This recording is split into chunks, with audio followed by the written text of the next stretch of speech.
नमस्कार। अभी हाल ही में 71वें नेशनल फिल्म अवार्ड्स का ऐलान हुआ है, जिन्हें हम राष्ट्रीय फिल्म पुरस्कार कहते हैं। वैसे तो फिल्म फेयर पुरस्कार जो है वो 50 के दशक से बढ़ते चले आ रहे हैं, लेकिन इसमें कोई शक नहीं है कि आज भी अगर हम फिल्म इंडस्ट्री की बात करें तो जितने भी फिल्मकार हैं, जितने भी अभिनेता अभिनेत्री हैं, उन सभी के मन में कहीं ना कहीं ये इच्छा रहती है कि उन्हें राष्ट्रीय पुरस्कार अवश्य मिलना चाहिए, और इसका एक स्तर भी है। हालांकि इसमें बीच बीच में खूब राजनीति भी होती है, लेकिन उसके बावजूद भी राष्ट्रीय फिल्म पुरस्कार जब मिलते हैं तो उस पर लोग गर्व का आभास करते हैं और ये मानते हैं कि ये उनके जीवन की सबसे बड़ी उपलब्धि है। अभी 71वें राष्ट्रीय फिल्म पुरस्कारों का जो ऐलान हुआ, उसमें कुछ नाम बड़े चर्चाओं में आए। शाहरुख खान को फिल्म जवान के लिए सर्वश्रेष्ठ अभिनेता का पुरस्कार मिला। वो ये पुरस्कार विक्रांत मैसी के साथ शेयर करेंगे। विक्रांत मैसी की फिल्म आई थी 12th फेल, 12वीं फेल, आपने देखी होगी, कि एक गांव के लड़के की आईपीएस अफसर बनने की कहानी, जो एक सच्ची कहानी है, एक किताब पर आधारित थी, और एक आईपीएस अफसर है मनोज शर्मा, उनकी लाइफ पर वो बनी थी। बहुत बढ़िया फिल्म है, सभी ने देखी होगी। और ख़ासतौर से जो बच्चे यूपीएससी के एग्ज़ाम की तैयारी कर रहे हैं, आईएएस आईपीएस बनना चाहते हैं, उनके लिए तो वो फिल्म लैंडमार्क फिल्म है, उन्हें वो अवश्य देखनी चाहिए। किस तरीके से गांव का एक लड़का आता है दिल्ली में और 4-5 साल तक संघर्ष करने के बाद आईपीएस अफसर बनता है। बहुत प्रेरणादायी फिल्म है। इसके बावजूद भी कुछ विवाद इस बार फिल्म पुरस्कारों के साथ जुड़ गए हैं। वैसे मैं एक बड़ा इस बार ये भी मेरे मन में था कि कंगना रनौत की फिल्म आई थी इमरजेंसी, जो इमरजेंसी और इंदिरा गांधी की लाइफ पर बनी हुई फिल्म थी। वैसे तो ये फिल्म 2024 में ही रिलीज होने वाली थी, लोकसभा चुनाव के तुरंत बाद इस फिल्म की रिलीज की डेट थी, लेकिन इसे लेकर कुछ कंट्रोवर्सीज हो गई थी और इस फिल्म का लगभग 6-7 महीने तक ये फिल्म रिलीज इसका डिले हो गया था। और फिर ये फिल्म इस साल यानी कि जनवरी 2025 में रिलीज हुई थी, शायद 17 जनवरी को रिलीज हुई थी। अगर ये फिल्म पिछले साल रिलीज हुई थी तो निश्चित रूप से कंगना रनौत को भी इस फिल्म के लिए सर्वश्रेष्ठ अभिनेत्री के रूप में पुरस्कार की दौड़ में तो वो कम से कम होती ही। वैसे कंगना रनौत के लिए कोई ये नई बात नहीं है। फैशन फिल्म में उन्हें सर्वश्रेष्ठ सह अभिनेत्री का पुरस्कार मिला था। प्रियंका चोपड़ा को राष्ट्रीय फिल्म पुरस्कार मिला था सर्वश्रेष्ठ अभिनेत्री का। उसी फिल्म में मधुर भंडारकर की फिल्म थी, 2008 की बात है। उसके बाद कंगना रनौत को 2014 में क्वीन फिल्म के लिए, फिर तनु वेड्स मनु रिटर्न्स जो है वो 2015 में, और मणिकर्णिका और पंगा, इन 2 फिल्मों के लिए 2019 और 20 के 2 राष्ट्रीय पुरस्कार लगातार मिले थे, क्योंकि कोविड की वजह से 2 पुरस्कार एक साथ डिक्लेयर हुए थे। तो कंगना रनौत के पास इन पुरस्कारों की कमी नहीं है, लेकिन फिर भी अगर इमरजेंसी रही होती 2024 में तो निश्चित रूप से उसके लिए उन्हें भी पुरस्कार मिलता।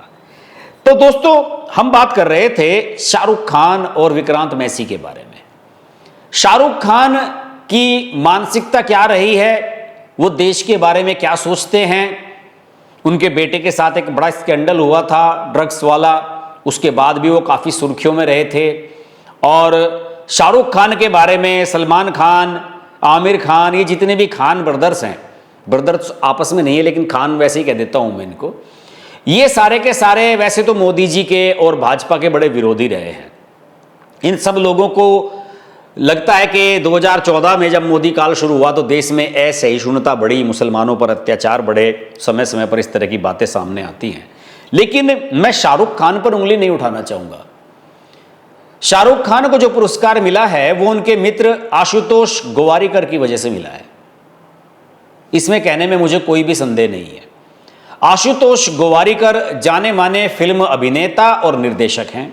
वो इस बार जो ज्यूरी थी जिसने ये फैसला किया फिल्म पुरस्कारों का, वो उसके हेड थे, प्रमुख थे।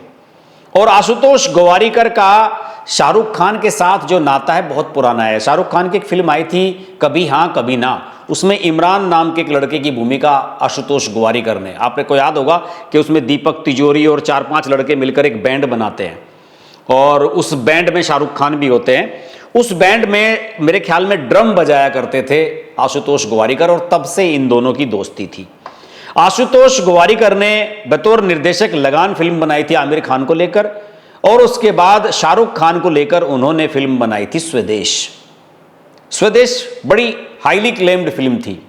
उस फिल्म में एक साइंटिस्ट होता है जो नासा में काम करता है भारत का, मोहन कौशिक कुछ इस तरह का नाम था शाहरुख खान का उसमें, जो नासा से वापस भारत आता है और जब देखता है कि हमारे भारत को मेरे जैसे लोगों की आवश्यकता है, तो फिर वो भारत में ही रहने का फैसला करता है। बहुत बढ़िया फिल्म थी, शानदार फिल्म थी, उसके गीत भी बहुत अच्छे थे। तो उस फिल्म के बाद से इन दोनों की क्लोजनेस और ज़्यादा बढ़ गई। आशुतोष गोवारिकर की मानसिकता पर मैं सवाल इसलिए भी उठाता हूं, इन्होंने एक फिल्म बनाई थी जोधा अकबर, और उस फिल्म में दिखाया गया था कि अकबर द ग्रेट, मुगल शासक, कितने बड़े सेक्युलर थे। वो जोधा जो उनकी पत्नी थी उनके लिए मंदिर बनवा के देते हैं, और बहुत तरह की धार्मिक भावनाएं उनके अंदर दिखाई गई थी। तो हालांकि इतिहास में इस तरह के कहीं पर भी प्रसंग नहीं मिलते हैं कि अकबर बहुत बड़ा सेक्युलर था। अकबर ने तो दीन इलाही के नाम से अपना एक धर्म चला दिया था, अलग से एक मजहब चला दिया था। वो तो अपने आप को खुदा भगवान से ऊपर समझने लगा था। लेकिन क्या है कि हमारे देश में जो फिल्मकार हैं उनकी जो मानसिकता है, उनकी जो सोच है बहुत सीमित है। वो हिस्ट्री में जाकर सच्ची चीज़ों को देखने की कोशिश नहीं करते। दूसरी ओर विक्रांत मैसी, ये भी बहुत बड़ा दोगला आदमी है। विक्रांत मैसी पहले नरेंद्र मोदी के खिलाफ खूब बयान दिया करता था। ये जो national school of drama NSD से जो निकल करके आते हैं, आपको पता ही है कि जैसे जेएनयू में वामपंथ की नर्सरी है, उसी तरीके से ये जो एनएसडी है, इसके अलावा पुणे का फिल्म इंस्टीट्यूट है, इसमें जितने भी लोग काबिज रहे हैं, जो पदों पर बड़े बड़े रहे हैं, सारे वामपंथी रहे हैं। वैसे भी इस देश के ब्रेन पर हमेशा से वामपंथ का कब्जा रहा है। अभी कब्जा ना हो तो छाप तो अभी भी है। तो विक्रांत मैसी नरेंद्र मोदी का बड़ा आलोचक था और कहा करता था कि साहब मुसलमानों की स्थिति इस देश में बड़ी खराब हो गई है। काफी बहस हुई इस पर, लेकिन इसने एक फिल्म की, एकता कपूर की 10 साबरमती रिपोर्ट, ये 12th फेल के बाद आई मेरे ख्याल में, गुजरात दंगों को लेकर ये थी। और इसका ये कहना है, इस फिल्म के प्रमोशन के दौरान विक्रांत मैसी ने कहा कि अब उसका मन बदल गया है। पहले वो मोदी जी के खिलाफ था, बीजेपी के खिलाफ था, संघ के खिलाफ था, लेकिन अब उसका मन बदल गया है और जो मोदी जी कर रहे हैं बढ़िया कर रहे हैं।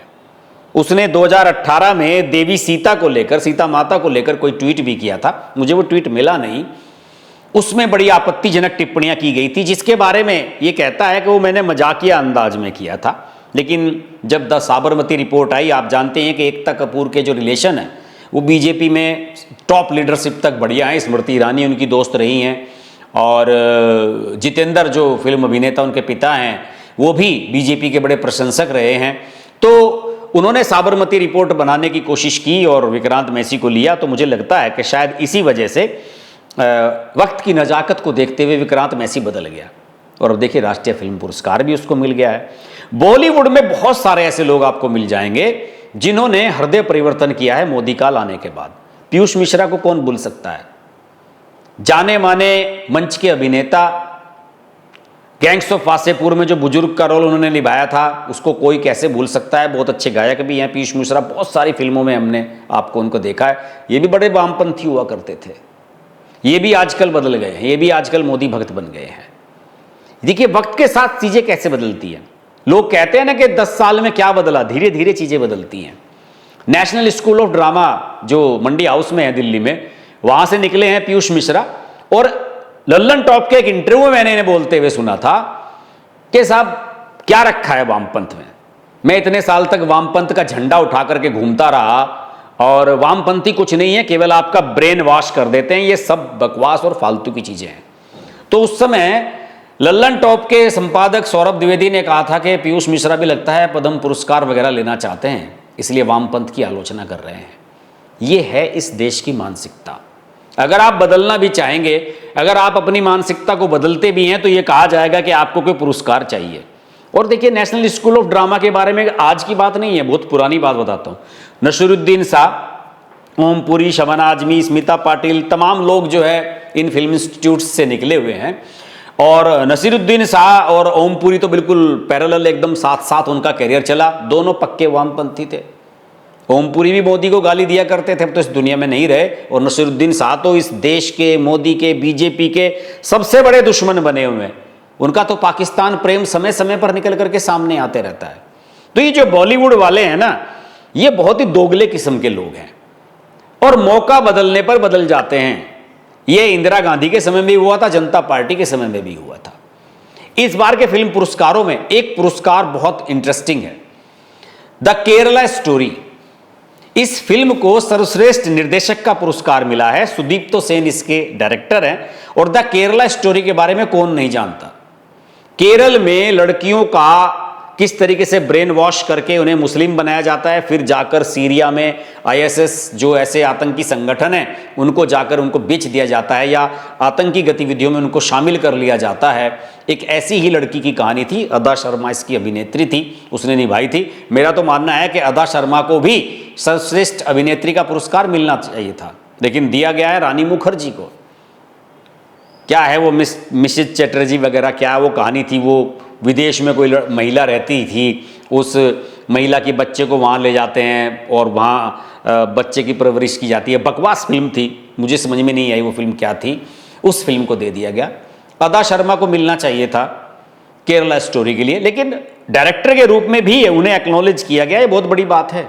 जिस समय द केरला स्टोरी आई थी, इसने बड़ा अच्छा खासा बिजनेस किया था मेरे ख्याल में, बड़ी सस्ती फिल्म थी और इस फिल्म ने लगभग 200 करोड़ के आसपास का कारोबार किया था। और हमने भी देखी है, बहुत शानदार फिल्म थी, बहुत ही ग्रे टाइप की फिल्म थी और हर चीज को बड़ी वास्तविकता के साथ इस फिल्म में दिखाया गया था। उस समय बड़ी आलोचना की थी। इंडियन एक्सप्रेस देश का जाना माना अखबार है और उसमें एक एक पेज, आधे आधे पेज की फिल्म समीक्षाएं छपती हैं।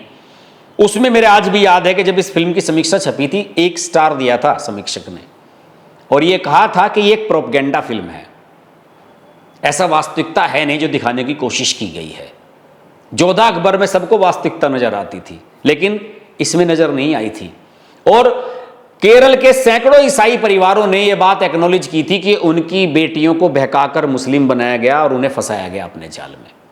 लेकिन यह फिल्म भी कोर्ट में फंसी थी बहुत लंबी, जैसे अभी उदयपुर फाइल्स फंसी हुई थी, अभी भी फंसी हुई है, अभी बाहर नहीं निकली है। और कट पे कट दिए गए थे द केरला स्टोरी में। ये नहीं आपने ये कैसे कह दिया कि हजारों लड़कियों को केरला में ऐसे बहकाया गया है। वहाँ की सरकार ने स्यापा शुरू कर दिया था, विजयन की सरकार ने। जो विजयन है वहाँ के चीफ मिनिस्टर केरल के, उन्होंने तो आलोचना की है कि ऐसी विद्वेष सांप्रदायिकता फैलाने वाली फिल्म को कैसे राष्ट्रीय फिल्म पुरस्कार दे दिया गया, लेकिन दिया गया है। तो इस बार के जो राष्ट्रीय फिल्म पुरस्कार हैं दोस्तों, ये काफ़ी विवादित हैं मेरे हिसाब से। और शाहरुख खान तो कम से कम जवान फिल्म के लिए डिजर्व नहीं करते थे। उन्होंने तो अपनी फिल्म में एक तरीके से अप्रत्यक्ष रूप से ये संदेश दिया था कि बीजेपी को वोट मत देना। आप देखिए उस फिल्म को। गोरखपुर में जो घटना हुई थी, जहाँ पर योगी आदित्यनाथ जहाँ से आते हैं, वहाँ पर एक हॉस्पिटल में बच्चों की मौत हो गई थी ऑक्सीजन की कमी से। उस प्रकरण को भी इस फिल्म में दिखाया गया था और ये कहा गया था लोगों से कि सोचिए कि आप किन लोगों को वोट दे रहे हैं। ऐसी फिल्म को अगर अक्लेम्ड किया जाएगा, उसकी सराहना की जाएगी, प्रशंसा की जाएगी, तो फिर तो सरकार को चलाने का कोई मतलब है नहीं कि आपके खिलाफ जो लोग एजेंडा चला रहे हैं, आप उन्हीं लोगों को पुरस्कृत कर रहे हैं। तो मुझे लगता है कि इस बार के फिल्म पुरस्कार काफ़ी हद तक कंट्रोवर्शियल, राजनीतिक और पूर्वाग्रह से ग्रस्त थे। अपवाद स्वरूप अगर केरला स्टोरी को छोड़ दिया जाए, बाकी सारे पुरस्कार मेरे हिसाब से बहुत ज़्यादा विवादित, कंट्रोवर्शियल हैं। और सरकार को, सूचना एवं प्रसारण मंत्रालय जो भी इस बारे में डिसाइड करते हैं, उन्हें यह तय करना चाहिए कि इस बार वो जो ज्यूरी बना रहे हैं, उस ज्यूरी की मानसिकता क्या है, वो किस तरह के लोग हैं, कहाँ से आते हैं, क्या उनकी सोच है, वो देश के बारे में किस तरह से सोचते हैं। उसी के बाद सही फैसले हो सकते हैं, वरना इसी तरह के विवाद अक्सर होते रहेंगे। आज की वीडियो में इतना ही। वीडियो अच्छा लगे तो लाइक करें, शेयर करें। चैनल को अभी तक सब्सक्राइब नहीं किया है तो सब्सक्राइब जरूर कीजिए और जुड़े रहिए हमारे साथ। नमस्कार। Hi, this is Pooja Bedi, and I'd like to say that I'm deeply grateful to Harsh for his wonderful, wonderful and courageous reporting and the fact that he always stands up for what he thinks is right. Thank you, Harsh, for all the support and all the love, and rock on. everyone who's watching this, don't hesitate to press the like, share, subscribe button on his channel.